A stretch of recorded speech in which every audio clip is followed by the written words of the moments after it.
रहे बाबा साहब doctor B are Ambedkar, अमर रहे बाबा साहब बी आर अम्बेडकर, अमर रहे बाबा साहब डॉक्टर बी आर अम्बेडकर, अमर रहे కొనసాగిస్తాం అంబేద్కర్ ఆశయాలను, కొనసాగిస్తాం అంబేద్కర్ ఆశయాలను కొనసాగిస్తాం.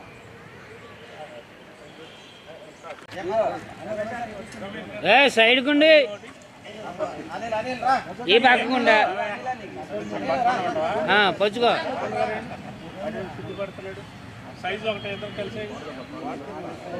చెయ్యండి. విగ్రహం కనబట్టలేదు. డాక్టర్ బిఆర్ అంబేద్కర్ గారు బాబు పల్లి ప్రసాద్ కాదు.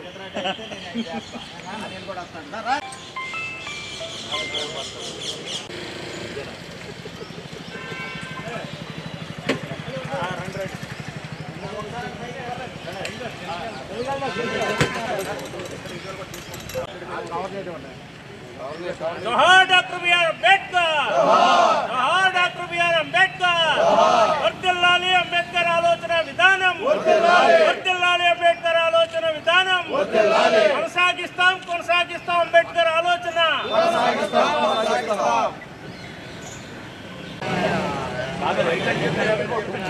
బాబు ఫోటో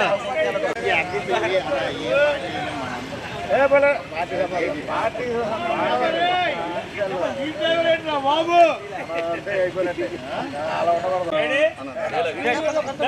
రమేష్ గారు, డాక్టర్ రమేష్ గారు రండి. పల్లెం గారిని మధ్యలో పెట్టండి.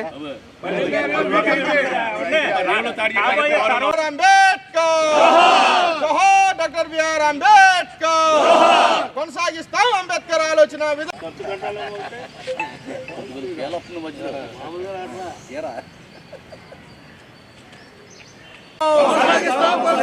కొనసాగిస్తాం అంబేద్కర్ ఆలోచన విధానం, బోలో అంబేద్కర్ మహారాజ్ కి బోలో అంబేద్కర్. ఈరోజు యావత్ ప్రపంచవ్యాప్తంగా భారతదేశవ్యాప్తంగా విశ్వ జ్ఞాని ప్రపంచ మేధావి డాక్టర్ బాబాసాహెబ్ బిఆర్ అంబేద్కర్ గారి యొక్క 68వ వర్ధంతి జరుపుకుంటున్న శుభ సందర్భంలో ఆయన మా మధ్య లేకపోయినా కూడా ఆయన యొక్క ఆశయాలకు అనుగుణంగా కూడా యావత్ ప్రపంచం కూడా ముందుకెళ్తున్నటువంటి క్రమంలో మరి ఆంధ్ర రాష్ట్రంలో 6వ తరగతి నుంచి పీజీ వరకు కూడా బాబాసాహెబ్ అంబేద్కర్ యొక్క జీవిత చరిత్రని పాఠ్యాంశంగా చేర్చాలని చెప్పి ఈ సందర్భంగా ప్రభుత్వానికి విజ్ఞప్తి చేసుకుంటున్నాము. ముఖ్యంగా రాబోయే తరాలు బాబాసాహెబ్ అంబేద్కర్ జీవిత చరిత్రను తెలుసుకోవాలంటే 6వ తరగతి నుంచి పీజీ వరకు కూడా మరి ప్రభుత్వం ముందుకొచ్చి పాఠ్యాంశంగా చేర్పించవలసినటువంటి అవసరం ఒకటి ఉంది. అదేవిధంగా బాబాసాహెబ్ అంబేద్కర్ కలలు కన్నటువంటి ప్రధానమైనటువంటిది పాలితులుగా ఉన్న కులాలు పాలకలుగా మారాలని చెప్పి ఆయన కలలు కన్నటువంటి ఆ కళల్ని నిజం చేసిన రోజున ఆయనకి గల నివాళులు అర్పించిన వాళ్ళు అవుతాం. మనలో మనం కలహించుకోవటం మాని రాజ్యాధికారం సాధించే దిశగా అందరం ఐక్యంగా కృషి చేయాలని చెప్పి సందర్భంగా ప్రతి ఒక్కరికి విజ్ఞప్తి చేసుకున్నాం. జై భీమ్ అండి. ఈరోజు బాబాసాహెబ్ అంబేద్కర్ వర్ధంతి సందర్భంగా మరి ఆయన నివాళులు అర్పించడం కోసం జూనియర్ కాలేజీకి రావడం జరిగింది. బాబాసాహెబ్ అంబేద్కర్కి నివాళులు అర్పిస్తూ ఆయన చేసినటువంటి కార్యక్రమాలను తిరిగి గుర్తుంచుకోవాల్సిన అవసరం ఎంతైనా ఉంది. ఈ దేశానికి కరెన్సీ నోటును ప్రవేశపెట్టింది బాబాసాహెబ్ అంబేద్కర్. కానీ ఆ కరెన్సీ నోటు మీద ఆయన బొమ్మ లేకపోవడం చాలా విచారించదగ్గ విషయం. త్వరలో ప్రభుత్వాన్ని మేము డిమాండ్ చేస్తున్నాం, కరెన్సీ నోటు మీద బాబాసాహెబ్ అంబేద్కర్ ఫోటోని తప్పనిసరిగా ఏర్పాటు చేయాలి. అలాగే అదేవిధంగా ఈ దేశంలో స్త్రీలకు హక్కులు కల్పించింది బాబాసాహెబ్ అంబేద్కర్. హిందూ కోడ్ బిల్లు ప్రవేశపెట్టి ఆ హిందూ కోడ్ బిల్లు వల్ల ఈరోజు భారతదేశంలో ఈ మనువాద వ్యవస్థలో పురుషుడితో పాటుగా సమానమైన హోటా ఆస్తిలో కానీ ఆ విద్యలో కానీ ఉద్యోగాల్లో కానీ అన్ని రంగాల్లో కూడా వాటా కల్పించింది బాబాసాహెబ్ అంబేద్కర్. మరి స్త్రీలు నేటికైనా తెలుసుకుని బాబాసాహెబ్ అంబేద్కర్ భావజాలను ముందుకు తీసుకెళ్లాల్సిన అవసరత ఎంతైనా ఉంది. అదేవిధంగా రాజ్యాంగంలో పంచాయతీరాజ్ వ్యవస్థ గురించి ఆర్టికల్ 243A నుంచి O వరకు చెప్పినటువంటి బాబాసాహెబ్ అంబేద్కర్ భావజాలాన్ని పంచాయతీరాజ్ వ్యవస్థలో కంటిన్యూ చేయించవలసిన అవసరత సర్పంచుల మీద ఉంది, అలాగే పంచాయతీ ఆఫీసర్ల మీద ఉంది, పంచాయతీరాజ్ కమిషనర్ గారు కూడా ఉందని తెలియజేస్తూ మరి అవకాశం కల్పించిన నాయకులందరూ కూడా ప్రత్యేకమైన ధన్యవాదాలు చెప్పి భారత రాజ్యాంగ నిర్మాత డాక్టర్ బిఆర్ అంబేద్కర్ గారి యొక్క వర్ధంతి ఆయనకి ఘన నివాళులు అర్పించడం కోసం మన ఏలూరు జిల్లాలో ఉన్నటువంటి నాయకులందరూ గవర్నమెంట్ జూనియర్ కాలేజీకి ఇచ్చేశారు.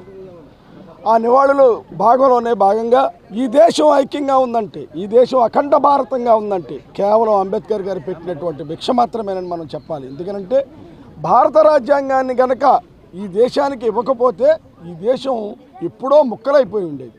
కాబట్టి ఆ భారత రాజ్యాంగం యొక్క ఔన్నత్యాన్ని ప్రజలందరికీ తెలియజేయాలంటే కుల మత విభేదాలు లేకోకుండా, ప్రాంతీయ విభేదాలు లేకుండా అందరికీ తెలియాలంటే రాజ్యాంగపు విలువల్ని చిన్నప్పటి నుంచే పాఠశాల స్థాయి నుంచి గనక మనం విద్యార్థులకి వాళ్ళ గనక నేర్పగలిగితే ఖచ్చితంగా రాబోయే కాలంలో భారతదేశంలో మంచి పౌరులుగా ఎదగడానికి అవకాశం ఉంటుంది. కాబట్టి ఖచ్చితంగా భారత రాజ్యాంగాన్ని ఒకవైపు, అంబేద్కర్ గారి యొక్క నైతిక విలువల్ని, ఆయన ఔన్నత్యాన్ని, ఆయన వ్యక్తిత్వాన్ని తెలియజేసేటువంటి మరోవైపు ఖచ్చితంగా పాఠ్యాంశంగా విద్యార్థులకి చిన్నప్పటి నుంచే పెట్టాలి. జూనియర్ కాలేజీలో, డిగ్రీ కాలేజీలలో, హై స్కూల్స్లోనూ, ప్రైమరీ స్కూల్స్ నుంచే భారత రాజ్యాంగపు విలువల్ని పెంపొందింపజేస్తే ఖచ్చితంగా నైతికంగా మంచి సమాజాన్ని మనం నిర్మించుకోవటానికి ఇంకంతకంటే మూలమైనటువంటి గ్రంథం ఏది ఉండదు. భారతదేశానికి అత్యున్నతమైనటువంటి పరిశుద్ధ పవిత్ర గ్రంథం ఏదన్నా ఉంది అంటే అది కేవలం భారత రాజ్యాంగం మాత్రమే. అంత భారత రాజ్యాంగాన్ని ఇచ్చినటువంటి మన అంబేద్కర్ గారు మరి లౌకికవాదం, సౌమ్యవాదం వీటిలన్నీ ఇస్తూ ఒకవైపు ఇన్ని చేసినా ఇంకా దాడులు జరుగుతూనే ఉన్నాయి. ఈ మధ్యకాలంలోనే మీరు చూశారు, వెంకటేశ్వర యూనివర్సిటీలో ప్రొఫెసర్ చంగయ్య గారి మీద దాడి జరిగినటువంటి కులోన్మాదులు, ఫ్యాసిస్టులు ఆయన మీద, దళిత ప్రొఫెసర్ అయినటువంటి చంగయ్య గారి మీద చేశారు దాడి. ఆ దాడిని ఇక్కడ ఉన్నటువంటి నాయకులందరూ తీవ్రంగా ఖండిస్తూ అటువంటి దాడులు జరిగితే, పునరావృతమైతే దానికి జరిగేటువంటి పరిణామాలకి ప్రభుత్వమే చెల్లుబాటు చేసుకోవాల్సిందని హెచ్చరిస్తూ మీ అందరికీ నాకు ఈ అవకాశం ఇచ్చినటువంటి ప్రింట్ అండ్ ఎలక్ట్రానిక్ మీడియాకి జై భీములు తెలియజేసుకుంటూ ప్రొఫెసర్ ఎన్ఏడి పాల్, ఫౌండర్, రాజ్యాంగ ధర్మ పరిషత్.